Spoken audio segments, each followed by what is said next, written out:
എൻ്റെ അച്ഛൻ പറഞ്ഞ് കിട്ടിയിട്ടുള്ള ഒരു അറിവാണ്. മുത്തപ്പൻ്റെ ക്ഷേത്രത്തിൽ ചെന്നിട്ട് നമ്മൾ എന്ത് പ്രാർത്ഥിച്ചാലും അത് നടക്കുമെന്നുള്ളത്. അന്ന് കയറി കൂടിയ ഒരാശയാണ് ഈ അമ്പലത്തിൽ പോകണം എന്നുള്ളത്. ഇടയ്ക്ക് എപ്പോഴെങ്കിലുമൊക്കെ പറയെങ്കിലും ഇതുവരെ പോകാൻ പറ്റിയിട്ടുണ്ടായിരുന്നില്ല.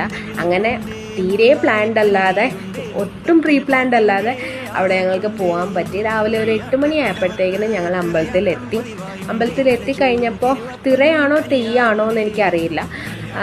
വലിയ മുത്തപ്പൻ, വെള്ളാട്ട് അങ്ങനെയൊക്കെ പറയില്ലേ, അത് കാണാൻ പറ്റുമെന്ന് ഞങ്ങൾക്ക് നല്ല സംശയം ഉണ്ടായിരുന്നു. പക്ഷെ അകത്ത് കയറി കാണാൻ പറ്റി. ആഗ്രഹങ്ങളൊക്കെ പറഞ്ഞു. പക്ഷെ അടുത്തേക്കൊന്നും കാണാൻ പറ്റിയില്ലെങ്കിലും നല്ല രീതിയിൽ തൊഴുതു ഞങ്ങൾ ഇറങ്ങി. രാവിലെ ഇറങ്ങിയത് കാരണം നല്ല വിശപ്പും ദാഹവും ഒക്കെ ഉണ്ടായിരുന്നു. ഞങ്ങൾ നേരെ ഒരു ചായ കുടിക്കാൻ കയറി. അവിടെ വെളിയിൽ ഒത്തിരി കടകളും കാര്യങ്ങളും ഒക്കെ ഉണ്ട് കേട്ടോ. പിന്നെ വെളിയിൽ ഹൗസ് ബോട്ട് സർവീസ് പ്രൊവൈഡ് ചെയ്യുന്നുണ്ട്. അവിടെ ഒന്നും ഞങ്ങൾ കയറിയില്ല. ഞങ്ങൾ ജസ്റ്റ് അവിടെ നിന്ന്